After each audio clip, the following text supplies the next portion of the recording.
and it will be broadcasted after it has been recorded. Is that correct, Vicky? Yeah. Yeah, it'll be uploaded onto YouTube tomorrow morning. Right. Thank you very much. Thank you. So welcome to the Executive Cabinet Member Regeneration Portfolio meeting, colleagues. We've got 3 items on the agenda. So if I can move to the first item on the agenda, which is monitoring of the exec member decisions. Any questions, queries in relation to this item?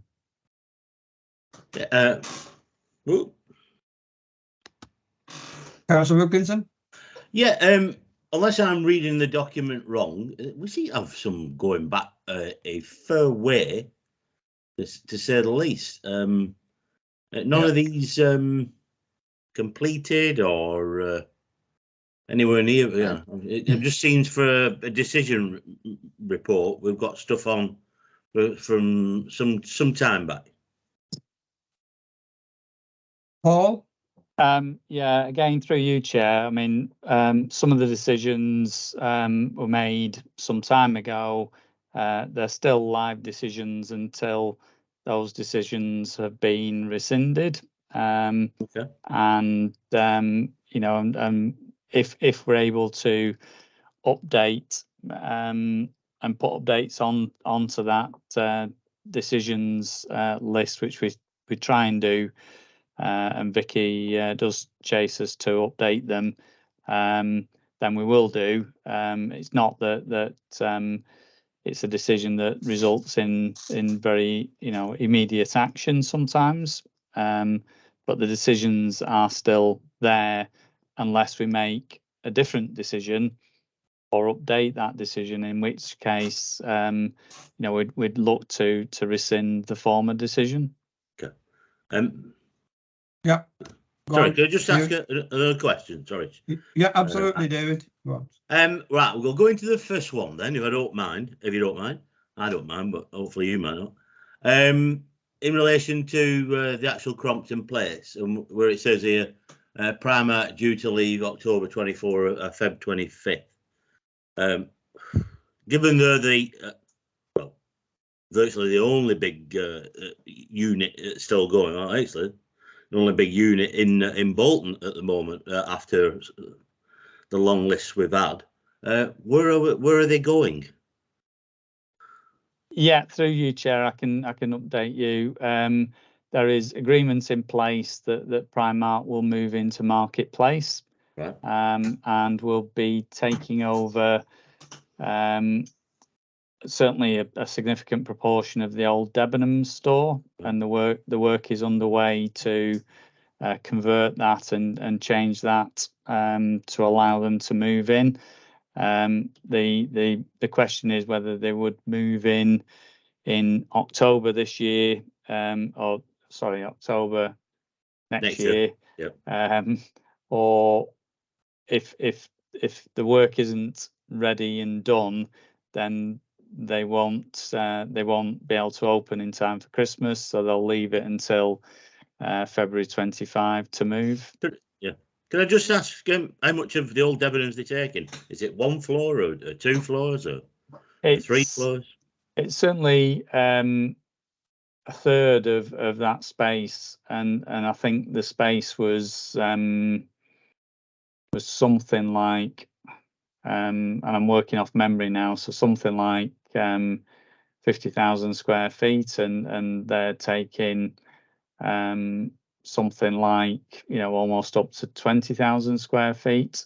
So the store is bigger than the one that they've got there now. Yeah. And they are, some of the servicing is in the basement, for example, which is different to the way they operate currently in Crompton Place. Yeah. Right. Thank you very much.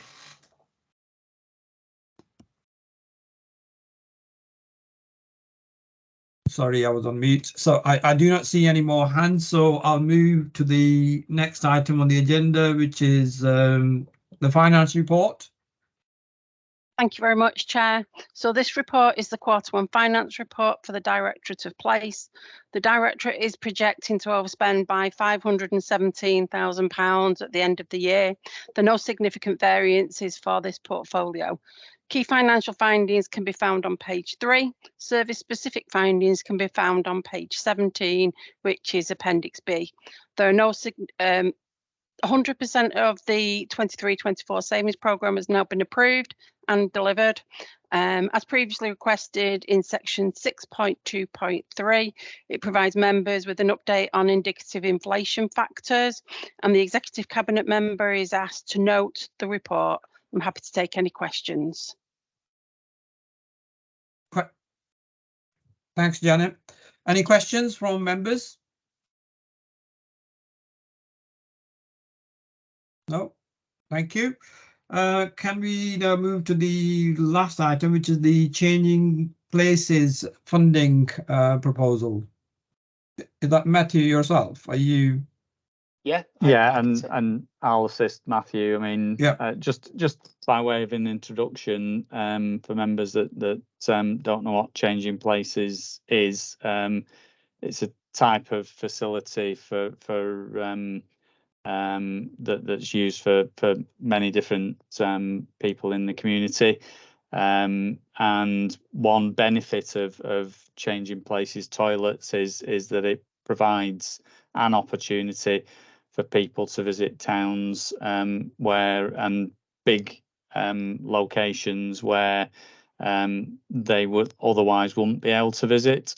And this is why we're bringing this report to you. This is why we're looking to champion these facilities within Bolton Town Centre, but also up at Middlebrook, to ensure that everyone has the opportunity to visit Bolton Town Centre and the surrounding area. And Matthew will go through the detail, but it's we'll then be looking to register these toilets on the national website, along with the other ones that we've got in around the town centre, to ensure that it provides many of our residents and visitors with the opportunity to visit the town centre and Middlebrook and not be put off by the lack of facilities. Thanks, Matthew. Thanks, Paul. Matthew? Yeah, thank you, Chair. Thank you, Paul. So as Paul briefly touched on it there, the changing places facilities are sort of more than just your average disabled toilet facility for people who have severe either visible or invisible disabilities, and that's the main thing really, is it's for everybody, not just for people who you might see in a wheelchair for normal disabled facilities. So we bid in February 2023 to deliver 3 sites. We were awarded by DLUC £225,000 to be broken down to 3 sites. Those 3 sites, as Paul's already briefly touched upon, one of them is Middlebrook, specifically Bolton Wanderers. So they've got one in going at a stadium. The other 2 sites, one is at the library, which is going in as part of our own redevelopments of the library facilities, the other one being at the marketplace as well. We do already have 3 in the town centre, which were put in when different facilities were redeveloped. One of them is at the Octagon, one at Bolton 1, and another one at the Interchange as well. So essentially, we're just looking to enter into a grant funding agreement with DLUC to get the funding for these 3 facilities, one of which is going to be launched a week on Saturday, I believe. We're pretty much ready to go with one of them. The other one ready as soon as the library goes. Any questions? Thank you. Any questions from members? Councillor Warren? Thank you, Chair. It's not really a question, it's just obviously these facilities are desperately needed, and if anybody's ever kind of tried to use a disabled toilet to assist somebody that's got quite severe disabilities, it's extremely difficult, and often you're on the floor with them. So I think this gives more people an opportunity to be treated with dignity.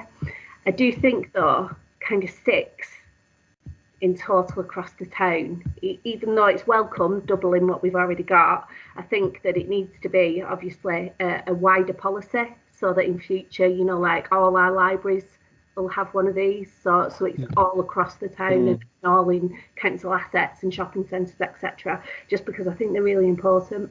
Yeah. Yeah, absolutely. I agree with you, Councillor Warren. This is a very much needed facility, and I hope it all goes very well. Councillor Heslop? Thank you, Chair. Yeah, we've got 6 of these, and yet again, 5 go to Bolton and 1 goes to one of the outlying towns. Could you tell me what was there any substantial thought given to the fact that there are other towns in this borough and not just Bolton? So did you look into places like Farnworth, West Horton, other than Horwich? I think it's the football club, the football stadium. And whether these were freestanding, because I'm sure 75,000, excuse me, would buy a freestanding one, as written in the report.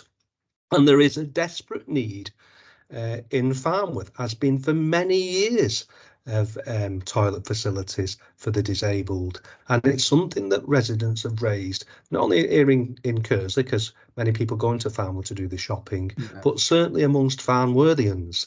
I've not seen anything, whether there's anything proposed in the Farnworth Town Centre redevelopment, but my concern again is, have other places been considered? Bolton's got 5.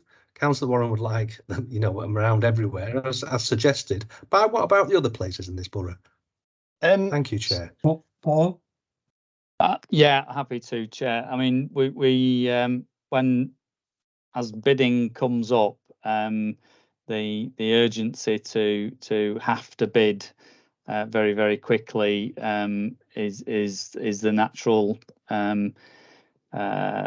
impact that officers have. We were certainly aware of the ability to deliver the library option. We were aware of the ability to quite quickly deliver the one at Marketplace because of the space there and the facilities that could be utilised there, and also the fact that Morgarth would support the delivery of that. Up at Middlebrook, that facility was potentially going to be a freestanding one until Bolton Wanderers stepped in to provide the solution to delivering that's still accessible to the public. I mean, these sorts of facilities and the funding that we bid for, and Bolton was very successful in getting 3 bids. Most other councils across England were only successful with 2 bids.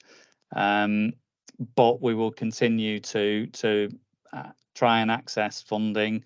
We will continue to look for locations in advance where these sorts of facilities could be located, and then as the funding comes up, then yes, we'll bid for those, and we're more than happy to look for locations, as you said, in the outlying district centres. Yeah, I mean, the question was, sorry, Chair, for coming back. The question was, were the other outlying towns in this borough locations, any locations are there considered? Through you, Chair. I mean, in terms of Farnworth, then if we'd been much more advanced with the community hub, then yes, we could have included that as part of the bid. But we weren't in that position. We weren't as far advanced as we would have liked to be able to secure that funding for Farnworth, and more than happy to work with our property colleagues to look at other options of where these facilities could be located. Obviously, economic development, we secure the grants. We need to be able to work with colleagues in property to be able to identify locations where these can be sited. Yeah. Thank you, Chair. Thank you. Councillor Wilkinson? You're on mute, like me. Yep. Thanks, sure. quite interesting because I had a very interesting conversation with my residents this afternoon on the way home from work, and it was about toilets. My good friend Jimmy would be very interested in this meeting, to say the least. He'd probably tell you a lot more blunter than me what he thinks about Bolton Council and its policy of toilets, and particular in the issue of the outer towns. I mean, very blunt conversation it would be. No messing about. It most certainly would ruffle a few feathers. I think Councillor Heslop's been very kind, actually. It's got this attitude of Boltonism has got to stop. Not last council before, I did remind people, members of the council, about the Bolton-centric attitude of the council, which has existed ever since 1974, when the outer areas, as you may call them, or we call them as towns, were dragged kicking and screaming into Bolton Borough. And it really is disappointing that we're thinking about the townships after 6 have already been identified. I'm sorry, if you're in a place like West Orton, or Falmouth, or Kersley, or Orwich, there are no public conveniences. They've all been closed down. In case of West Orton, it was done in a secret deal with the sale of West Orton Market, and those have been shut for some time at West Orton now. And these toilets may go into areas of high footfall, but for a location like, say, West Orton Town Centre, or Falmouth Town Centre, or its Town Centre, something like a modern public convenience, particularly those who may have a disability of any description and need to actually go and spend a penny, is really an important matter. So I really don't want to hear, we'll look at it. I want, as what I think other members from outlying areas, a plan of action that officers actually go out there, talk to their colleagues in other departments, or actually find somewhere in these areas where these bids can be put forward just like that. Not wait, maybe, possibly, could be, oh, we've got look for something. Let's actually, I'm nearly going to, why my friend Jimmy would have said then, get ourselves a slightly advance of the game and get things organised, because I'm sorry, 5 in Bolton, I could say, yeah. Bolton 5, West Orton 0. So I'd like it to change it humanly. Yeah, Councillor Wilkinson, I do understand that, and I do sympathise with what you're saying. But as Paul quite rightly said, some of these schemes, they're based on deliverability as well. So I think what we can do going forward, as Paul has mentioned, we need to identify where these facilities can go in the outer towns, and then I'm sure there will be other future bidding rounds, and to be prepared for that, so that we are not in this position where the bidding round is announced and we do not have the identified locations in those areas. So I think that is the secret. So going forward, it's a point very well made, and I think it is something that we need to explore going forward. Absolutely. Mm-hmm. Could I just ask a follow-up question? Absolutely. I mean, obviously, one of the reasons why we got rid of public toilets over the last few years has been, of course, the major cuts to local government funding. We're now at something like 50%. Yeah, not a small, insignificant amount. Where do we then stand in relation to revenue funding of the toilets to ensure they are kept up to a good standard? Who's picking up the day-to-day tab of cleaning, maintenance, etc.? Because getting a facility, because it's some kind of capital program, is great. It's then the day-to-day nitty-gritty of getting on with the job. Thank you, Matthew. Yeah, if I could just come in there, Chair, thank you. Sorry, Councillor, it's a bit of a misconception. These aren't public toilets in the same sense as public convenience might be, and they're not the responsibility of the council to look after. We've secured the grant funding. for these sites to look after. So the one at Bolton Wanderers will be the responsibility of Bolton Wanderers. The one we will look after will be in the library because that'll be part of our property. Morgarth will look after the one in the marketplace. Yeah. So the key really is the deliverability, and then, you know, ensuring that there is somebody there to take ownership of these assets, which are very important to our community. So yeah, absolutely. Thank you. Councillor Wilkinson, do you want to come back? You're on mute again. You're on mute. Sorry about that. In relation, maybe Matthew can answer this then. In relation to the actual facility, is it this conditions in terms of opening hours? You know, is the Wanderers one open, I don't know, X number of hours per day, 7 days a week, and all the others? Because obviously, I don't know at the library, I think it's still open on Sunday, isn't it? But is everything have to be open 7 days a week? Matthew? No, so if you have a look at the Changing Places website, because it is an organisation on itself, managed by Muscular Dystrophy, they all have the opening hours for those facilities posted on there. So the Bolton Wanderers one, because it will be accessible by the public, people will be able to access it pretty much at all times using their own radar key. The only time it won't be accessible at all times outside of that is during a match day when there'll need to be a steward on. It'll still be usable by the public on a match day, but they have to lock the door from the inside just in case, you know, we don't want people without tickets going into the ground. The others will be alongside the opening hours of the facilities that they're in. So if you, like I say, if you have a look on their website now, Changing Places UK, you can see the 3 that we've got in town, and it shows you exactly when they're accessible. Yeah. Thank you. I see no more hands, so that concludes the business of the meeting. So thank you very much. Thank you. Thank you for the Thanks, attendance. Chair. Thank you. Thanks very much, Thank you. councillors. Thanks, Chair. Thank you. Bye. Bye. Bye.